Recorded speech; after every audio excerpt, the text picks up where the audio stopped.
ایک مکتبہ فکر اس نقطہ نظر کا حامی ہے کہ حواس خمسہ کے بغیر بھی علم و ادراک کا حصول ممکن ہے۔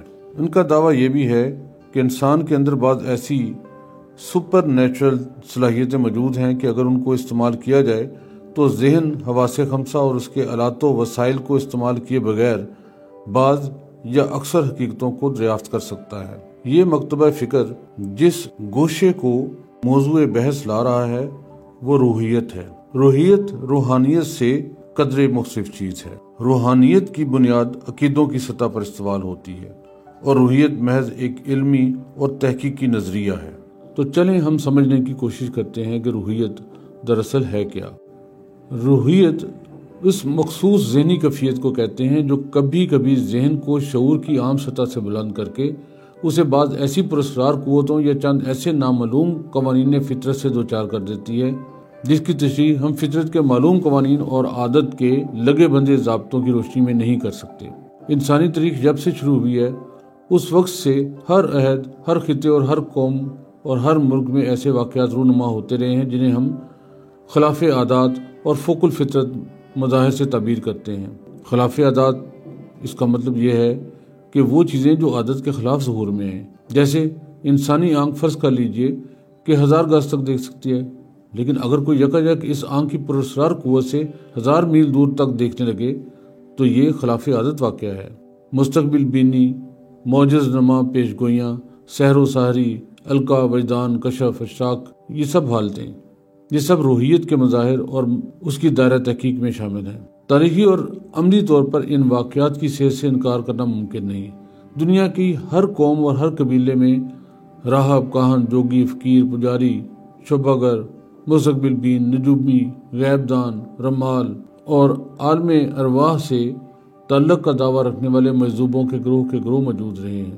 اگر تاریخ میں ان خلاف عادات قسم کے چند واقعات محفوظ اور موجود ہوتے تو کہا جا سکتا تھا کہ یہ من گھڑت ہے اور نیم پاگل دماغوں کی کوئی خیال آرائیاں ہیں، لیکن ان واقعات کی اتنی کثرت ہے اور اس قسم کے مظاہر اس درجہ تواتر و تسلسل کے ساتھ پیش آتے رہے اور آتے رہتے ہیں کہ ان کو یک قلم مسترد کر دینا بھی بے معنی چیز ہے، کیونکہ اس کا مطلب یہ ہوگا کہ ہم نے تاریخ انسانی کے ایک اہم باب کو حذف کر دیا۔ آپ دیکھ لیجئے ہر قوم کی دیو مالا، اساطیری کہانیاں، تخلیقی حکایات، ادبی شاہکار ایسے حیرت انگیز واقعات سے بھرے پڑے ہیں۔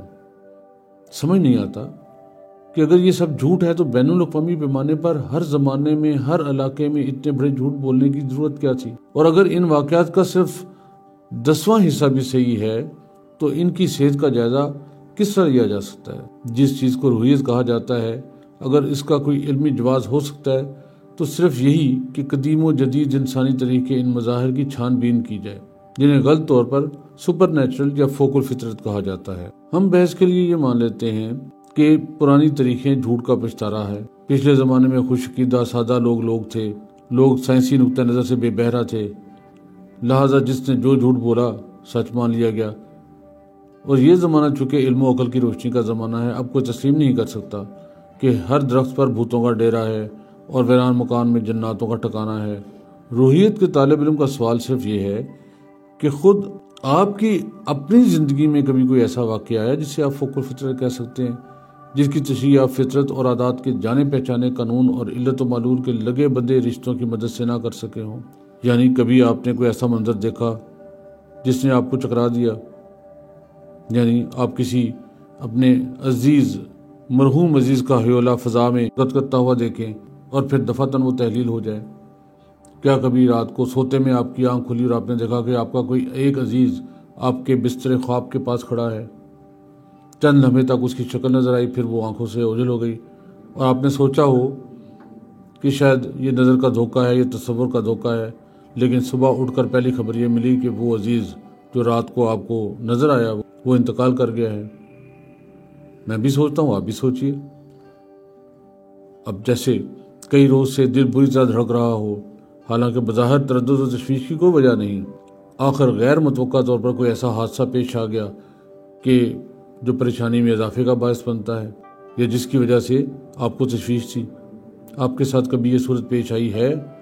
اور ہاں، کبھی ایسا ہوا ہے کہ ایک بار نہیں کئی بار کسی نے آپ کو نام سے پکارا ہو؟ اچھا، انسان کو کبھی نہ کبھی کسی نہ کسی سے بڑی شدید محبت ہوئی ہوتی ہے، جنون عشق کی حد تک۔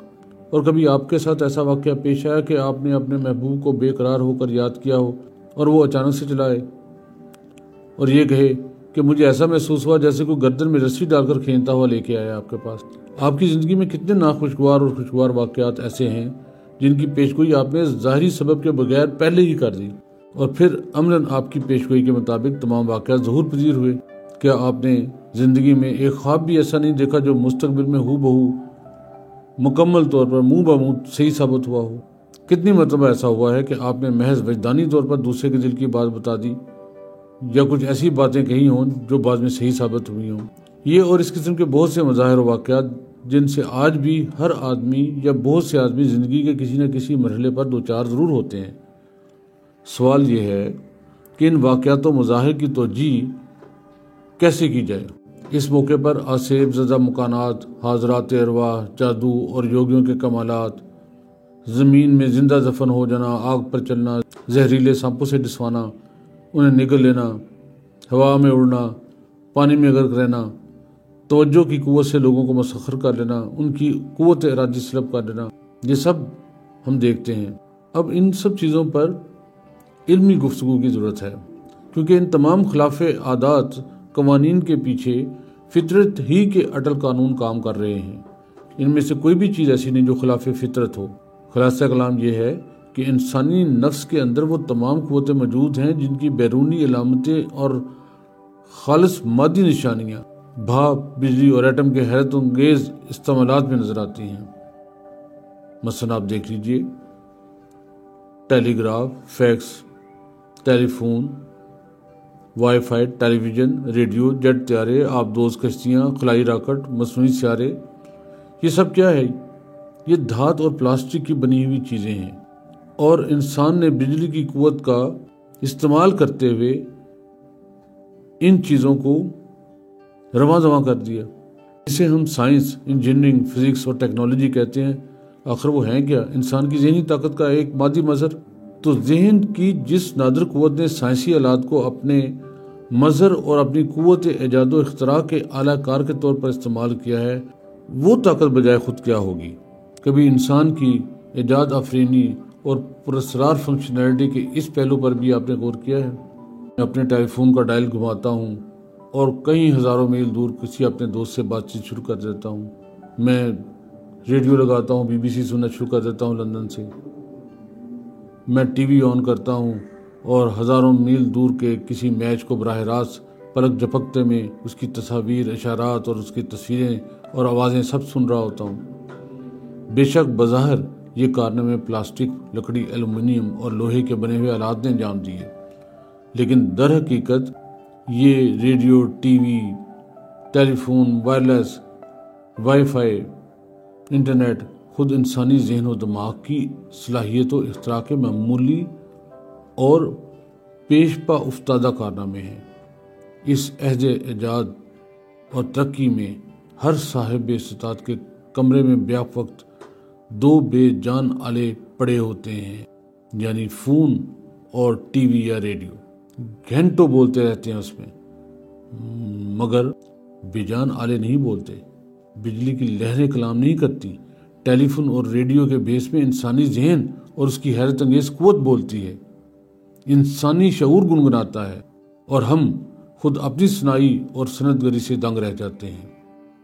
انسانی شعور اپنے تمام پہلوؤں یعنی تحت الشعور، لا شعور اور شعور برتر کے ساتھ فقط ریڈیو، ٹیلی فون اور ٹیلی ویژن ہی کا موجد نہیں، بلکہ وہ خود اپنی ماہیت میں ریڈیو، ٹیلی فون اور ٹیلی ویژن کی حیثیت رکھتا ہے۔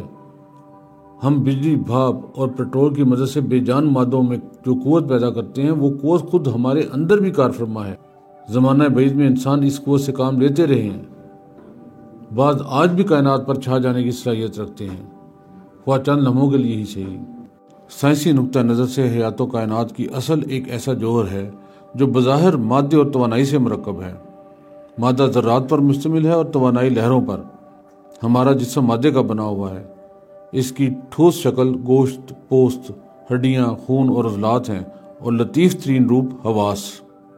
حواس سے مطلب ہے آنکھ، کان، زبان، ناک اور کھال سے تعلق رکھنے والے مہیجات اور احساسات۔ بے شک عقل اپنے منطق و استدلال کی روح سے کوئی نتیجہ نکالتی، ہم سنتے، دیکھتے، چکھتے اور چھوتے ہیں اور اس سے شے کی حقیقت اور نوعیت معلوم کر لیتے ہیں۔ مثلا ہم نے ٹہنی پر سرخ پھول دیکھا، ایک لمحے میں عقل نے فیصلہ کر لیا کہ یہ گلاب کا پھول ہے۔ کیوں؟ کیونکہ گلاب کے پھول کی عکسی تصویر پہلے سے یادداشت میں محفوظ تھی۔ تو عقل کا کام کیا ہوا؟ یہ کہ ہر نئے علم کو پرانے تجربے سے ملا کر اس کی حقیقت معلوم کرے۔ عرض کر رہا تھا کہ لطیف ترین روپ انسان کا اس کے حواس ہیں، اور حواس سے زیادہ لطافت و قوت کے اعتبار سے جذبات کا نمبر آتا ہے۔ روحانیت روح اور جسم کو الگ الگ قرار دیتی ہے، جس کے مقاصد جداگانہ ہیں اور اعمال مختلف۔ روحیت کے نقطہ نظر سے انسانی وجود سہ منزلہ واقع ہوا ہے: مادی جسم، نوری جسم اور روح۔ اس مکتبہ فکر کے لوگ روح کے اعمال و وظائف سے بحث نہیں کرتے کہ یہ منصب روحانیت کا ہے، اور روح کی سرنوشت پر مذاہب اور دینی عقائد کی مہر لگی ہوئی ہے۔ مذہبی عقائد اور روحانی تصورات کے ساتھ روحیت کا رویہ احترام آمیز غیر جانبداری کا پہلو لیے ہوئے ہے۔ روحیت نہ ان میں سے کسی چیز کا انکار کرتی ہے، نہ کسی عقیدے پر اصرار، اس لیے کہ روحیت کے پاس وہ پیمانے ہی موجود نہیں ہیں جو ان حقائق کو ناپ تول سکیں۔ البتہ روحیت کے پاس وہ معیار موجود ہیں کہ انسانی وجود کے مادی پہلو اور نورانی پہلو کے درمیان فرق کر سکے۔ آپ حیران ہوں گے کہ انسانی وجود کے مادی اور نورانی پہلو سے ہماری کیا مراد ہے۔ تو سنیے، انسانی وجود کا مادی پہلو یہ گوشت پوش کا ڈھیر ہے جسے ہم بڑے فخر سے اپنے ساتھ منسوب کرتے ہیں، لیکن یہ صرف ایک پہلو ہے۔ حقیقی انسانی وجود کچھ اور ہے۔ اس کو جاننے کے لیے ہم اگلی ویڈیو میں بھی کوئی بات کریں گے۔ بہت شکریہ۔ اللہ تعالی ہم سب کا حامی ناصر ہو۔ خدا حافظ۔